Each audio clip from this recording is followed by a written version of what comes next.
Oke, Silakan Bapak, terima kasih. baik. Oke, nah sesuai tajuk nih kita mau bahas ini bisnis kan lagi tumbuh kayak jamur nih, popping up di mana-mana di setiap kota besar, kecil, sampai ke kota kabupaten di pelosok-pelosok. Bahkan kemarin saya pernah lihat ada TikTokers tuh bikin apa namanya meme di Jogja itu waktu dia ketik coffee shop di Google Maps itu nyaris nggak ada space lain buat warteg, yang ada coffee shop semua kelihatan di Google Maps. Jadi apa namanya, ada baiknya bahwa bisnis ini tumbuh, tapi juga ada sisi negatifnya karena terlalu banyak bertumbuh. Nah, ini nanti kita bahas kenapa sih saya bisa bilang kayak gitu. Oke, saya mau kenalin diri dulu. Ya, mohon maaf fotonya sudah berbeda dengan aslinya karena ini foto 10 tahun lalu waktu saya masih di kapal pesiar. Orangnya tetap sama, cuma isi kepalanya sama rambutnya berbeda. Sekarang lebih banyak putih-putihnya gitu. Jadi udah diingatkan sama Tuhan, ayo udah bagi ilmu ke teman-teman. Nah, jadi um, basically saya orang IT yang nyebrang ke industri kuliner. Di kapal pesiar saya pernah menjadi IT manager, selain ngurusin infrastruktur, tapi saya juga harus fokus di memarketingkan penjualan internet di kapal pesiar kepada tamu, yang mana mahal sekali dan segala macam. Di situ alhamdulillah skill marketing saya dan berkomunikasi jadi lebih baik. Terus saya juga memang basically dari 2003 sudah punya kafe. Kafe saya pertama dulu di Kemang. Itu awalnya saya bikin kafe tanpa ada konsultan. Zaman dulu malah 2003 kan kita belum ada sosmed ya. Jadi informasi seperti siapa sih yang bisa jadi mentor kita untuk bikin kafe dan segala macam itu nyaris nggak ada. Nah, ini nanti teman-teman kalau memang mau pengen tahu lebih banyak soal saya, bisa buka Instagram saya sesuai dengan nama @ademakmursyah. Saya juga punya website newiceconsulting.id. Monggo dilihat-lihat, walaupun belum sempat diupdate lagi karena bisa dibilang saya one man show di consulting ini dengan beberapa mitra-mitra part-time lainnya. Oke, saya next. Oke, consultingnya sendiri saya anggap sudah berdiri sejak 2011 lalu. Ya, mungkin sekarang sekitar 28 proyek di Jawa sampai ke Sumatera yang sudah saya kerjakan dengan bervariasi tipe proyek. Apa aja sih yang saya kerjain itu kadang-kadang sampai ibaratnya si klien ini nyerahin uang dan Mas Ade tolong bikin deh, saya terima beres aja. Jadi mulai dari business planning, terus membuat strategi yang lain, mengumpulkan vendor, merekrut karyawan, mentraining, membuat SOP, terus membuat analisa dari bisnis tadi apakah ini kita sesuai, masih on track atau tidak. Nah, ini nanti akan lebih kelihatan di slide berikutnya. Oke, ini list pekerjaan-pekerjaan sudah pernah saya kerjakan. Kalau yang di atas itu Kopi Luwak Nusantara itu dulu brand saya sendiri, kita juga ada roasterinya. Kami produsen kopi yang kopi luwak, zaman dulu itu masih hits banget, kita ekspor ke beberapa negara dan ketiga benua.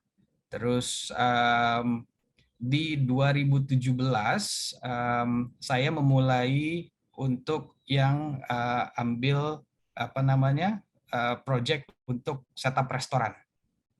Setup restoran yang memang saya memberanikan dirilah dengan ilmu yang waktu itu masih sangat sedikit, terus berkembang lama-lama sampai saat ini. Nah, ini karena terkait kita audiensnya lebih banyak dari kampus, maka saya mau highlight ada 2 project di sini yang saya kerjakan untuk kampus. Satu di 2017 akhir itu di Fakultas Visipol UGM. Nama kafenya Digilib Cafe. sampai sekarang masih ada, cuma karena di UGM-nya masih sangat ketat untuk PTM, jadi kafenya apa namanya masih sepi. Tapi nanti begitu PTM buka di Februari, insya Allah mungkin udah akan ramai sekali. Waktu itu dulu soft openingnya dibuka oleh Pak Pratikno Mensesnek dan grand openingnya oleh Pak Jokowi sendiri di Desember 2017. Nah, untuk yang proyek di kampus yang paling terakhir nih, yang paling bawah, saya alhamdulillah baru bulan lalu nih di kampus Undri di Pekanbaru launching satu kafe namanya One Alumni Coffee di depan gedung apa namanya Magister Akuntansi dan dekat juga dengan Fakultas Ekonomi. Ini adalah kafe yang sifatnya sangat unik karena dibuat oleh alumnus dengan full pendanaan dari beliau sendiri, dan nanti hasilnya, profitnya itu 100% dikembalikan kepada kampus melalui Fakultas Ekonomi. Nanti saya kasih lihat gambarnya. Nah, inilah list pekerja sudah saya pernah kerjakan, dan ada beberapa di antara proyek ini yang saya bermitra dengan Mas Fatin. Nanti Mas Fatin akan bisa cerita sedikit mengenai tempat-tempat yang kami kerjakan bersama. Oke. Scope of service yang pernah saya kerjakan adalah mulai dari building renovations, mulai dari menghandle arsitek dan kontraktor, membuat desainnya juga, membuat business plan dan strateginya seperti apa, terus membuat budget. Ini nanti akan kita ulas lebih detail. F&B setups operations, jadi mulai tipe dari si bisnisnya itu sendiri, apakah hanya coffee shop atau juga ada restoran atau ada kafenya, recruitment dan training, terus membuatkan SOP dan flow system yang harmonis dan efisien, dan terakhirnya adalah menganalisa. Semua ini harus dianalisa, kalau nggak dianalisa agak susah kita bisa sustain karena kita nggak bisa baca tren dan behavior dari customer yang datang ke tempat kita. Nah, ini 3 proyek terakhir yang saya kerjakan, ini di Ciledug, launch di September kemarin. Ini ada 2 brand di dalam satu tempat. Mungkin teman-teman akan nanya, kenapa sih ada 2 brand di satu tempat? Satu noodles, satu kopi. Nah, ini sengaja saya munculkan supaya persepsi orang yang datang mau ngopi, dia nggak ngopi di tempat mie. Nah, demikian juga orang yang mau makan mie, tapi kok di tempat kopi. Gitu. Contoh kayak kita mau makan besar tapi pilihnya di Starbucks, kan nggak ada. Atau juga kita mau makan mau minum kopi tapi di bakmi GM. Nah, jadi sengaja dimunculkan 2 brand di mana di sini mereka punya captive market masing-masing yang bisa bergabung di dalam satu tempat, dan ini banyak dipakai sistem seperti ini oleh big brand seperti Ismaya Group dan segala macam. Kalau kita ke mall tuh, mall-mall besar, biasanya kalau ada Jurnal Coffee, di sebelahnya ada Kitchenette, ada Tokyo Belly, ada restoran-restoran lain yang memang di bawah Ismaya Group. Nah, ini mungkin bisa jadi apa namanya saran buat teman-teman kalau misalnya mau buat satu tempat, misalnya bermitra dengan teman, yang satu bisa masak, yang satu bisa bikin kopi, bikinlah 2 brand, karena nanti kalau misalnya pengembangan ke depannya ada tempat baru, itu mungkin saja di tempat baru itu nggak bisa masuk kopi lagi karena dia sudah ada. Nah, jadi brand makanannya bisa masuk di situ tanpa harus terikat dengan produk kopinya. Saya lanjut ke proyek berikut, ini di Semarang, bulan Oktober kemarin baru launching. Tempat ini saya desain secara bisnisnya itu 9 Typical adalah memunculkan tempat yang memang typically banyak acara, banyak event. Jadi ada live band, ada pop-up bazaar, ada kegiatan-kegiatan lain yang memang di sana itu orang akhirnya jadi datang untuk event, tapi ada makanan dan minuman dan enak. Jadi kenapa? Ini adalah USP dari tempat ini yang saya ciptakan supaya orang datang ke sana itu melihatnya berbeda, nggak sekedar coffee shop baru yang tumbuh yang hanya ada jualan kopi yang enak dan makanan yang enak, tapi dia harus punya satu value lain yang kita munculkan ke customer. Nah, mengenai value creation ini nanti akan saya singgung sedikit di slide berikutnya. Dan ini project terakhir paling baby saya nih, yang paling membanggakan karena saat ini alhamdulillah jadi tren, jadi sangat cukup, saya nggak bisa bilang sangat, cukup viral di Pekanbaru. Mungkin teman-teman yang berdomisili di Pekanbaru atau memang alumnus Unri pernah dengar ini. Kita baru buka sekitar 6 minggu, selalu fully book. Sayangnya hanya bukanya dari pagi sampai sore saja karena izinnya nggak bisa sampai malam, dan banyak banget customer yang kecewa. Jadi ini project yang unik banget. Kita bangun mulai dari bulan Maret, selesainya kemarin di November. Karena kita bangun dari zero, dari tanah, hingga menjadi bangunan yang indah ini. Oke, next saya masuk ke sharing pengalaman dulu deh terkait dengan topik. Si coffee shop kita lihat di mana-mana banyak ya. Ada yang keren banget, sangat instagramable, kelihatan semua furniture yang dipakai itu mahal-mahal, pakai desainer, mesinnya juga bagus-bagus, mahal-mahal. Sekarang dia muncul, tiba-tiba bulan depan kita lihat udah ada lagi yang baru. Nah, apakah teman-teman pernah ngecek 2 tahun setelah mereka muncul, mereka masih eksis di industri? Biasanya sih sekitar 2 tahun, 3 tahun mereka sudah rontok. Nah, dan juga kita juga lihat ada coffee shop lain yang kecil-kecil yang muncul, yang kelasnya kelas menengah dan kelas bawah. Saya bukan menggradekan ini dengan kasta, tapi dia masing-masing ada purpose-nya dan memang timbul karena ada kebutuhan yang memang pasarnya merespon untuk tipe tertentu tersebut. Jadi ada, kalau di daerah, terutama di daerah Sumatera, saya perhatikan orang-orang masih lebih senang ke coffee shop yang tidak pakai AC. Masih terbuka, pakai kipas angin, furniture-nya masih sederhana, boleh angkat kaki, ngerokok 2 jam, 5 jam, nggak ada yang ngusir. Karena tidak ada standar pelayanan untuk servernya itu clear up dan nanya apakah Bapak mau pesan apa lagi. Jadi enggak. Nah, ini yang unik. Tapi yang saya mau tekankan di sini adalah terkait dengan topik. Si coffee shop yang muncul kita lihat ini kalau di kota besar dan di kota kecil, untung nggak ya? Atau ini cuma dari pemiliknya itu bikin untuk senang-senang aja? Nah, kita lihat, ini kategori versi saya. Ada 3 tipe owner. Ada 3 tipe owner yang hadir di industri ini dalam waktu yang sangat cepat.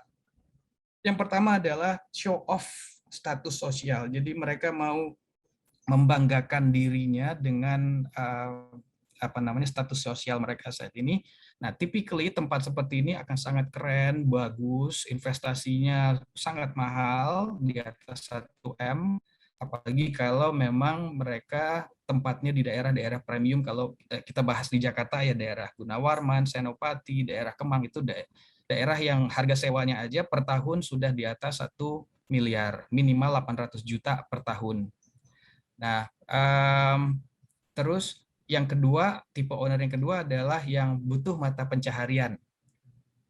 Nah, ini yang saya lihat paling banyak di pasaran, butuh mata pencaharian, tapi dia levelnya kelas menengah dan menengah bawah. Mereka biasanya sifatnya seperti cafe yang standalone, biasa-biasa aja. Beberapa dari mereka cukup ramai, mungkin nanti akan berkembang 1, 2, 3 cabang, dan banyak juga yang memang umurnya seumur jagung, hanya sekitar 6 bulanan. Nanti saya akan bahas kenapa.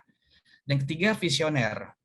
Ya, visioner ini yang memang dia bisa ngelihat ke depan, apa yang dia desain untuk bisnisnya ini memang sudah direncanakan dari awal. Dia mau bikin kafenya ini banyak. Jadi cara dia berpikir akan berbeda dengan owner-owner yang lain yang sekedar gue udah kaya nih, gue udah cukup bagus status sosial, mau pengen punya tempat untuk meeting atau buat ajak klien-klien atau relasi untuk meeting di tempat gue aja, jangan ke tempat lain. Nah ini yang masuk ke tipe atas. Tipe yang kedua butuh mata pencarian adalah dia butuh sumber nafkah baru, dia punya uangnya sedikit, biasanya cenderung nanggung. Jadi kelihatan dari penataan tempat, alat-alat yang dipakai, dan biasanya ownernya hadir di tempat. Secara teknis ini lebih bagus karena ada kedekatan dengan customer. Si owner juga bisa melihat progres di lapangan setiap hari. Tapi biasanya mereka akan sibuk bekerja di dalam bisnis, bukan bekerja membangun bisnis. Jadi biasanya kecepatan pertumbuhan bisnisnya akan lambat dan mereka cenderung main aman hanya di satu tempat saja. Gitu. Nah, yang ketiga, yang visioner, saya bisa ambil pengandaian, saya sebut brand ya, kayak Kopi Kenangan. Saya salut dengan mereka karena ownernya memang sudah di dalam plan awalnya sudah merencanakan untuk membuat 100 outlet. Jadi mind mappingnya sudah berbeda dengan yang tipe yang di atas, yang untuk status sosial dan hanya butuh mata pencaharian. Karena kalau kita visioner, kita mau bikin 100 cabang, kita akan cenderung lebih bisa merencanakannya bahwa si bisnis ini harus gampang diduplikasi. Kedua, budget cap-nya bisa ditentukan. Ketiga, bagaimana strategi untuk mencapai 100 titik itu tadi. Nah, apakah kita butuh pendanaan dari luar, ataukah kita sanggup dari kantong sendiri. Ini biasanya ada hanya di tipe owner yang visioner. Dan tidak ada di tipe yang atas. Karena yang atas itu lebih, udah bikin satu, udah rame, udah nyaman. Mereka biasanya jarang mau tumbuh lagi. Begitu. Nah, pertanyaannya adalah kepada teman-teman, kalian ada di tipe yang mana nih? Kalau saya, saya pribadi, saya akan pilih ke yang visioner. Walaupun misalnya kita cuma bikin kedai, gerobakan saja tipenya, tapi kalau bisa 100 kalau dia punya net profit 5 juta satu bulan, kali 100 udah 500 juta. Nah, bagaimana cara merangkai sistem ini tadi dari awal? Itu yang memang butuh pendampingan. Karena dia butuh satu strategi yang matang dan memang butuh energi yang cukup besar dan nafas yang panjang untuk bisa mencapai ke sana. Tapi kalau saya cuma khawatir aja teman-teman jatuhnya ke tipe yang atas, cuma status sosial, ada duit, ada tempat, ada properti nganggur, atau ada teman ngajakin ada properti nganggur, sekedar bikin, terus ditinggal karena ngurusin bisnis yang lain. Biasanya umurnya nggak lama. Gitu. Dan kebetulan 80% klien saya seperti yang di atas sih. Terus terang. Yang kedua ini jarang sekali, yang ketiga belum ada karena biasanya mereka handle sendiri. Gitu. Nanti kalau ada teman-teman mau tanya sesuatu bisa ketik di kolom chat mengenai ini. Saya lanjut ke yang berikutnya. Oke. Jadi gimana sih coffee shop yang bisa untung? Kalau yang senang-senang udah saya bahas lah tadi ya. Karena mereka memang nggak nyari profit di situ. Mereka cuma mau tempatnya itu keren, bagus, di foto-foto. Dia bangga ke teman-temannya, ke saudaranya, ke relasinya. Tapi dia nggak terlalu mikirin sustainability dari si bisnis ini tadi. Nah, kita bahas untuk yang untung aja deh, karena pasti teman-teman pengen taunya di situ. Oke. Ini ciri-ciri coffee shop yang menguntungkan. Satu, ada niat dan tujuan dari pemilik tadi. Niatnya apa nih? Mau cari cuan, cari profit, mau tadi nunjukin status sosial, atau mau memang nyari rezeki yang bisa berkah buat semua orang yang terlibat di dalamnya. Karena nanti biasanya implementasinya akan berbeda tergantung dari niat dan tujuan pemilik ini tadi.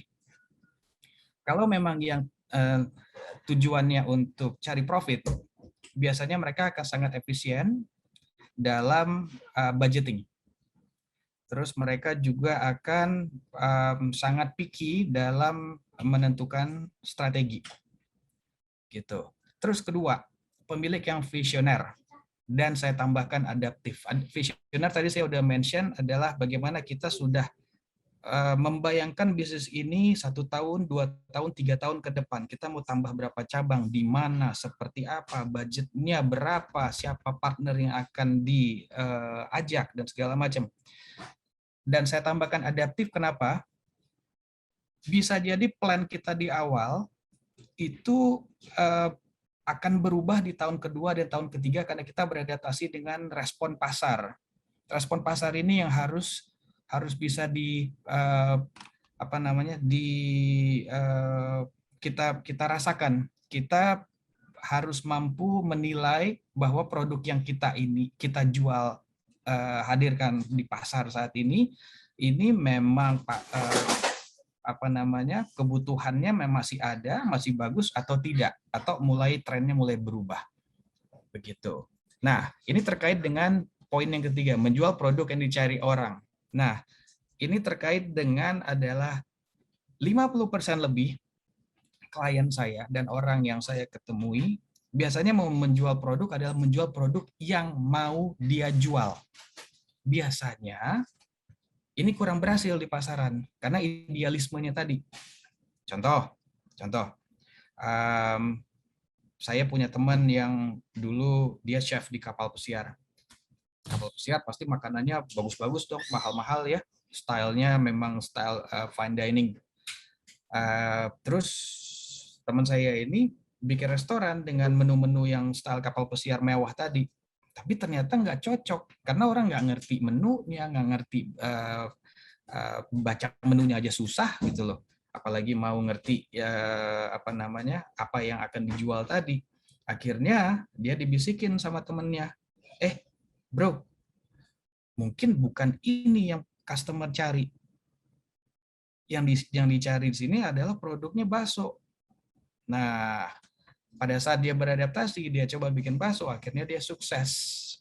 Nah, ini jadi saya anggap sebagai satu contoh adalah kita harus menjual produk yang dicari orang. Bagaimana kita bisa tahu menjual produk yang dicari orang tadi adalah satu, riset pasar. Buka telinga dan baca sebanyak-banyaknya. Setiap tahun itu perusahaan-perusahaan besar seperti Grab, GoFood itu bikin laporan tren consumer. Dan saya kasih bocoran, mungkin teman-teman belum pernah dapat ini, top 3-nya di produk yang laris itu yang untuk dipesan online, itu biasanya adalah bentuk ayam, bisa ayam goreng, ayam geprek, terus nasi goreng, dan sate. Tapi tahun ini agak ada anomali, di Grab kemarin lebih banyak produknya itu yang laku adalah martabak. Nah, jadi balik lagi ke cerita saya tadi, carilah produk yang dicari orang, ciptakan produk itu tadi sebaik-baiknya supaya kita masuk ke dalam kolam yang memang ikannya banyak. Jadi kita nggak harus masuk ke red ocean, tapi kita masuk ke blue ocean. Nah, setelah kita tahu produk yang mau dibuat, kita harus tahu dulu dong target customer-nya. Customer kita ini berapa sih kemampuan kantongnya untuk mereka belanja? 10.000, 15.000, 20.000, 30.000. Di mana posisinya? Bagaimana cara mereka membelinya? Apakah mereka mau datang ke tempat kita atau mereka hanya beli online? Nah, ini harus diputuskan dari awal. Karena kalau kita nggak ngerti target customer kita cuma jualan produk, terus nanti jualan jadi kurang baik, kurang optimal. Terakhir, bikin bisnis plan. Ini yang paling penting. Teman-teman suka biasanya kelewat di sini. Dia pikir dia punya bisnis plan, tapi ternyata belum. Udah ada duit, udah ada tempat, udah ngebet sama desainnya, udah ngebet mau jualan, terus plannya apa? Oh, plannya saya mau jual, misalnya nih, saya mau jualan kopi. Oke, kopinya untuk targetnya siapa customer-nya? Mau jualan berapa cup sehari, berapa jualan cup sebulan. berapa profit yang bisa ditarik dari situ, apa produk pendamping dari si minuman ini tadi, berapa tempat duduk yang kita punya, bagaimana kita nanti memasarkan tempat ini, channelnya dari mana, online atau offline, online-nya seperti apa, offline seperti apa. Nah, membuat business plan ini memang harus sangat detail, harus sangat thorough. Memang butuh mentor, tapi banyak kok literatur-literatur di Google yang bisa dicari untuk bisa dapetin hal ini. Nah, lebih kurang yang saya cerita tadi teori ya. Saya pindahin deh ke next slide. Oke. Nah, waktunya tinggal sedikit lagi. Untuk bikin business plan, ada banyak banget. Tapi ini saya ambil poin-poin penting aja dulu. Kita bikin business model canvas, BMC. Mungkin teman-teman udah ada yang tahu, 9 kotak bikin BMC, supaya kita tahu di situ siapa sih key partner kita, partner-partner yang utama, aktivitas utama kita, terus di situ kita harus tahu juga resource barang atau produk kita ini siapa saja partner-partner utamanya, bagaimana cara kita menjual lewat online atau offline. Terus ada beberapa hal yang lain lagi juga termasuk revenue streamnya dari mana. Kadang-kadang ada teman-teman bikin bisnis, mereka lupa. Udah desainnya keren, konsepnya keren, tapi mereka nggak tahu uangnya masuknya dari mana. Gitu. Nah, jadi business model canvas ini juga butuh latihan. Ada banyak literatur di Google yang bisa dicari. Saya sangat sarankan untuk membuat BMC dulu sebelum merancang satu bisnis. Terus brand identity guideline. Nah, ini sangat sering terlewat nih teman-teman. Ini apa sih brand identity guideline? Contohnya simpelnya adalah logo. Logo. Teman-teman biasanya sangat melupakan hal ini karena logo ini mencerminkan 50% dari bisnis itu sendiri. Semua tercermin dari logo. Logo itu seperti apa, gampang dibaca, orang langsung bisa mengerti ini bisnisnya apa, kesannya langsung dapat. Nah, brand identity guideline ini sangat diperlukan. Jadi logo itu sangat sangat penting karena kalau misalnya kita bisnisnya udah keren, logonya biasa-biasa aja, persepsi orang yang belum tahu dengan bisnis kita biasanya akan skeptis duluan karena brandnya itu logonya nggak menarik dan mungkin nggak cocok dengan bisnisnya gitu. Terus apa aja sih identity guideline ini? Selain logo, kita juga harus punya standarisasi dalam jenis huruf, warna, yang mana diturunkan ke semua nanti marketing kit kita. Jadi mulai dari bikin flyer, bikin menu, bikin tulisan-tulisan di cafe kita, itu semuanya tulisannya sama, jangan beda-beda, hurufnya jangan beda-beda. Jadi saya sarankan kalau bisa punya ini ya teman-teman. Ini banyak kok part timer konsultan yang bisa bantu dengan biaya murah. Biasanya anak-anak muda nih yang sangat kreatif dan mereka belajar. Jadi kita tahu guideline kita seperti apa. Jadi kalau bikin kartu nama itu nggak beda dengan tulisannya di menu, bikin menu itu nggak beda tulisannya dengan yang ada di flyer-flyer yang akan kita kirim ke customer. Nah, ini saya sarankan penting banget. Brand identity guideline ini juga nanti terkait dengan intellectual property yang akan disampaikan Mas Fatin di sesi berikut. Terus membuat strategi branding dan marketing. Kalau ini teman-teman saya rasa udah tahu, kita harus terus membranding. Kita mensosialisasikan, mensounding produk kita ini tadi, cafe kita ini tadi ke teman-teman, ke target market. Dan jangan lupa pada saat branding, bikin dong satu call to action. Kira-kira orang kalau udah ngelihat branding kita ini tadi, dia akan tergerak untuk melakukan apa gitu. Jadi secara otomatis kita melakukan kegiatan marketing juga. Jadi nggak cuma sekedar branding, tapi orang nggak ditarik untuk belanja.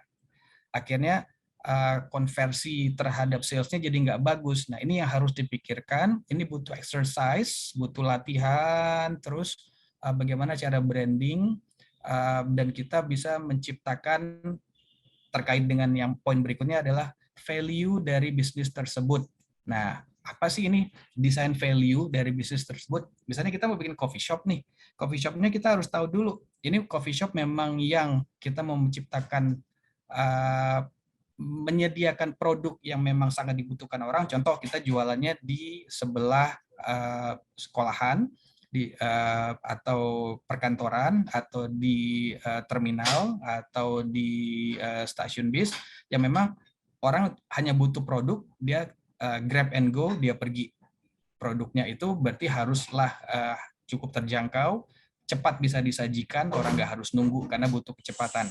Atau value-nya adalah tempat kita agak besar, ada tamannya, dan memang orang ingatnya tempat kita itu adalah, oh ini coffee shop yang keren banget, ada tamannya, bisa ngerokok di luar, view-nya bagus, mungkin ke sawah atau ke pohon-pohon atau ke jalanan yang ramai. Jadi value-nya harus kita buat sesuai dengan tempat kita itu tadi. Insting biasanya yang bermain akan kita bisa membuat value itu tadi seperti apa. Jadi saya cuma menyarankan jangan teman-teman bikin coffee shop itu yang hanya sekedar coffee shop baru yang cuma ada minuman yang enak dan tempat ngerokok, tapi harus bikin satu value baru yang membuat orang langsung teringat, oh kalau lihat itu langsung ingatnya ke coffee shop teman-teman. Oke, budget yang terukur. Nah, ini biasanya terkait dengan ketidaktahuan teman-teman yang masih awal di bisnis ini adalah berapa sih budget yang dibutuhkan untuk bikin satu coffee shop, alat-alatnya berapa, storage-nya berapa, furniture-nya berapa, terus total biaya ini, dan bagaimana nanti kita menentukan hitungan balik modalnya. Karena nanti terkait dengan kita mau jualan apa dulu nih, berapa sih harga pokok penjualan produk? Nah, dari harga pokok penjualan produk itu, bagaimana kita menentukan harga jual yang baik, yang bisa dibeli orang gitu. Dan setelah kita tahu budget, misalnya budget kita mau bikin kafe, saya anggap angkanya 100 juta ya. 100 juta, terus satu bulannya kita harus jualan berapa rupiah nih, supaya bisa balik modal dalam 6 bulan misalnya. Dari situ bisa kita tarik berapa persen sih keuntungan yang harus kita ambil. Nah, dari berapa persen keuntungan kita ambil itu tadi, baru kita tentukan kira-kira saya mau jual per produknya itu per cupnya berapa rupiah, makanannya per porsinya berapa rupiah, supaya nanti kita bisa menentukan target BEP. BEP ini adalah break even point, adalah satu kondisi di mana profit yang kita hasilkan sudah bisa mengembalikan uang investasi awal tadi. Nah, next. Oke. Sebaiknya memang didampingi mentor, ada teman-teman yang udah punya coffee shop, udah punya kedai, udah restoran, untuk bisa menentukan profit yang bisa ditargetkan. Budgetnya tadi terukur, kita bisa membuat BEP dan rasio ROI. ROI ini ada return of investment, dia lebih kepada persentase. Terus kita produk apa sih yang mau dijual, produk apa yang bakal jadi winning product. Jadi kalau untuk bisnis coffee shop ada produk yang sifatnya klasik seperti kita jualan espresso, latte, cappuccino, long black, americano. Itu adalah produk-produk yang unik dan klasik, tapi kita harus menciptakan produk yang trendy juga. Misalnya kopi susu aren. Kopi susu aren ini adalah produk yang sifatnya tren, tapi karena dia dekat dengan jenis minuman kita di rumah yang bikin kopi susu manis, bisa es, bisa panas, itu ternyata jadi satu produk yang masuk ke dalam kategori produk yang bakal jadi produk klasik ke depannya. Dan ini dari semua produk cafe yang saya setup, ini adalah produk yang selalu menjadi best seller selain iced tea. Nah, iced tea ini selalu jadi adalah pesaing dari es kopi susu aren. Nah, ciptakanlah produk kopi susu aren yang enak banget, arennya mungkin buat sendiri, biji kopinya juga kita cari dari roaster yang memang konsisten hasil roastingannya, dan ciptakan lagi produk-produk lain yang memang unik dan cocok dengan customer yang datang ke kita. Jadi kalau misalnya anak muda, biasanya senangnya mereka produk-produk yang unik dan eksploratif. Tapi kalau yang datang misalnya bapak-bapak nih untuk meeting, udah ngerokok, nggak usah ditawarin deh produk yang unik-unik, kasih aja Vietnam Drip, kasih latte, cappuccino, atau long black, kopi hitam, udah deh happy mereka. Kasih pisang goreng, singkong goreng, selesai. Nah, terus pada saat kita udah punya produk yang bagus, kita mesti ngerti dong HPP-nya berapa. Untuk menciptakan satu menu seperti latte itu kita butuh kopi berapa gram. Misalnya kita pakai 20 gram. Susunya berapa mili. Kita tergantung dari jenis cup yang kita pakai. Terus susunya pakai merek apa ya? Pakai A, B, C. Nah, itu nanti ditentukan sesuai dengan harga jual kita tadi. Susu fresh milk juga di pasaran apa namanya kualitasnya itu sebanding dengan harga, dan memang harus kita sesuaikan dengan apa namanya target klien yang kita sasar. Oke, terus menentukan harga jual yang kompetitif. Misalnya kompetitif ini seperti apa? Es kopi susu aren itu udah seperti ada harga nasional yang disetup oleh saya bisa bilang penggagasnya ya, Kopi Kedai Tuku. Itu 18.000. Jadi semua brand lain yang mengikuti Tuku itu memakai jenis harga yang sama. Jadi kalau kita jual es kopi susu aren 25.000, mungkin orang akan jadi berpikir dua kali. Jadi tentu carilah harga yang memang sesuai dengan harga market, tapi kita punya competitive value dari produk itu tadi. Misalnya memang enak banget, kopinya lembut banget, atau strong banget. Itu nanti dari apa namanya tergantung dari proses penciptaan produknya tadi. Oke, terus bisa menentukan target penjualan. Kita harus bisa bikin target penjualan yang reasonable sesuai dengan alat yang kita punya, tempat yang kita punya, misalnya jumlah kapasitas tempat duduk. Kalau kita punya tempat duduk hanya 20, tapi kita targetin jualannya 5 juta satu hari, sementara satu cupnya 20.000, itu nggak masuk akal. Jadi kalau 20.000 kali 20 seat, sekali duduk orang baru 400.000. Kalau mau jual 5 juta, harus berapa kali orang duduk dalam satu hari? Berarti kafenya harus rame banget. Nah, jadi target penjualan ini akan terkait dengan poin di target BEP dan rasio ROI. Jadi di next slide nanti akan saya kasih bocoran cara menghitungnya. Dan terakhir adalah strategi branding dan marketing yang efektif dan efisien.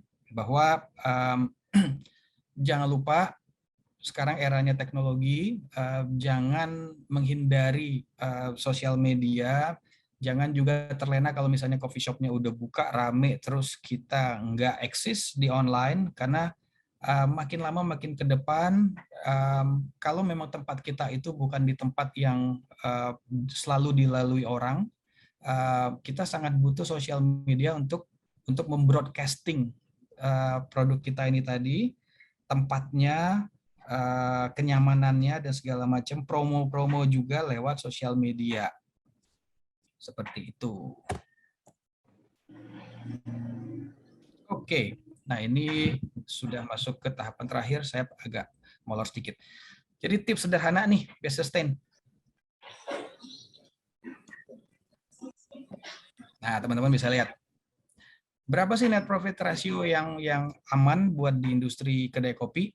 Pertahankan di sekitar 30%, minimal 20%, supaya kita punya savings untuk misalnya membayar sewa di tahun berikutnya, atau ada bisnis ekspansi yang mau kita lakukan. Dan kedua, rasio belanja bahan baku. Usahakan 30% ya. Jadi kalau misalnya kita jual satu produk harganya 18.000, kalau bisa HPP-nya itu di 6.000 perak.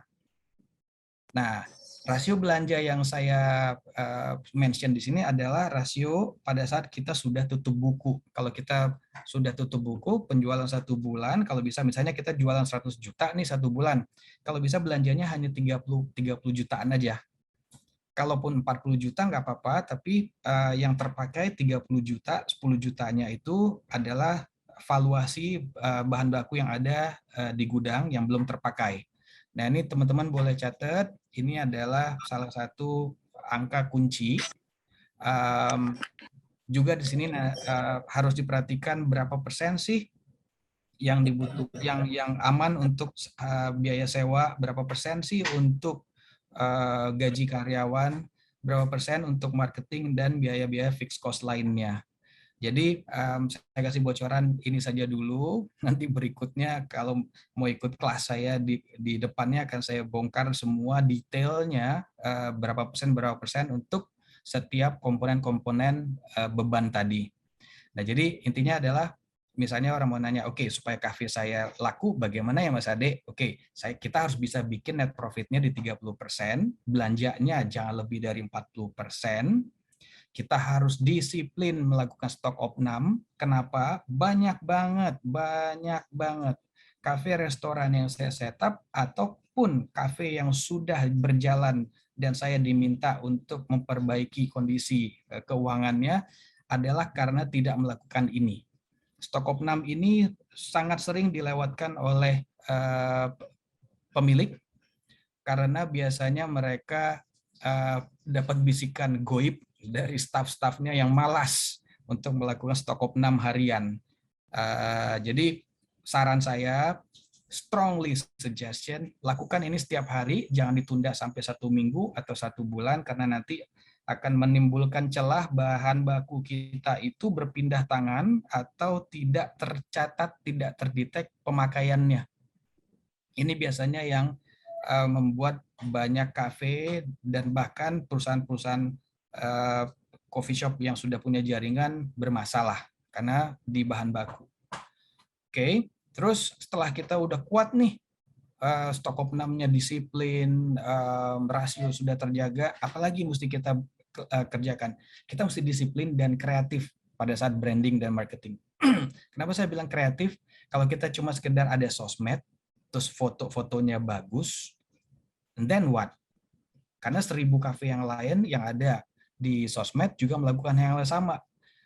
Makanya kita harus punya satu sisi kreatif dalam menciptakan konten-konten marketing kita ini tadi. Jadi zaman sekarang ini kita nggak bisa di sosmed itu hanya jualan foto produk aja. Misalnya kopi-kopi aja, minuman-minuman aja, makanan-makanan aja. Tapi kita harus bikin narasi, kita harus bikin storytelling. Tempat kita ini ada value-nya nggak? Tempat kita ini kenapa menarik? Atau bisa juga diulas profil ownernya. Mungkin profil ownernya menarik. Mungkin bukan public figure, tapi dia punya sesuatu yang bisa diulas.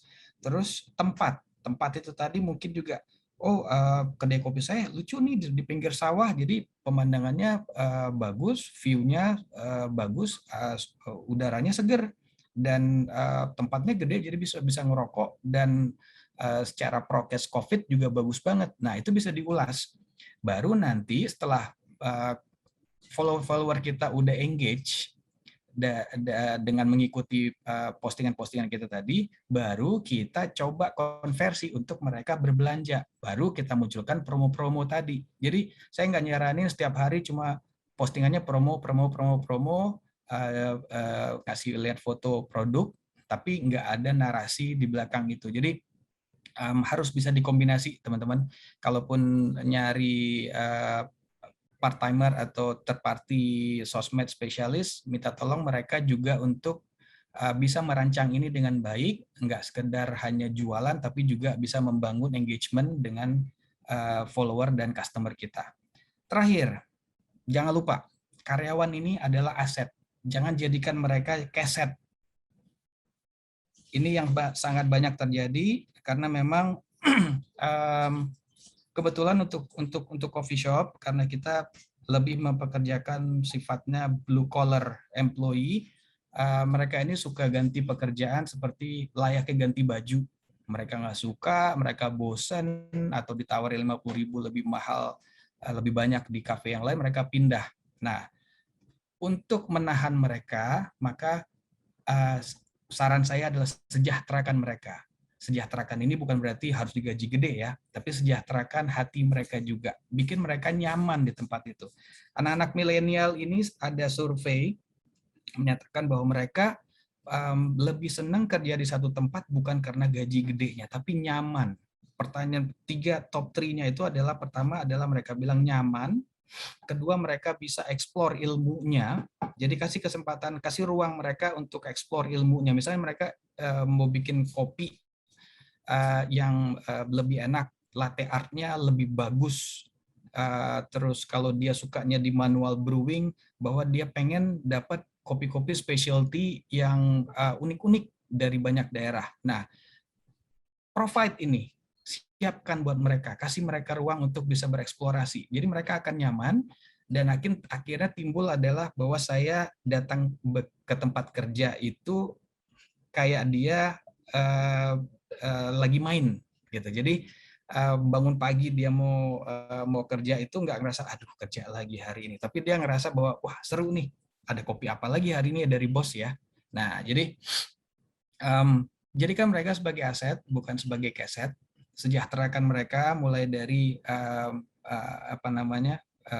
kesenangan mereka, gaji mereka juga jangan juga kecil-kecil banget, dan bayarlah tepat waktu, karena biasanya banyak teman-teman pemilik kedai kecil itu suka meleset-meleset, dan ini bisa menimbulkan ada rasa kecewa pelan-pelan dari teman-teman dari staff kita, terus akhirnya mereka pindah diam-diam juga. Nah, jadi lebih kurang seperti itu. Kalau ada teman-teman nanti mau nanya lebih detail lagi, monggo. Saya memang tulisnya ini slide-nya udah kebanyakan dan waktunya kelamaan. Jadi thank you buat Rif Guru dan juga Smart FM yang udah broadcasting ini tadi. Saya kembalikan ke moderator untuk ke guest speaker, ke Mas Fatin. Thank you buat semua.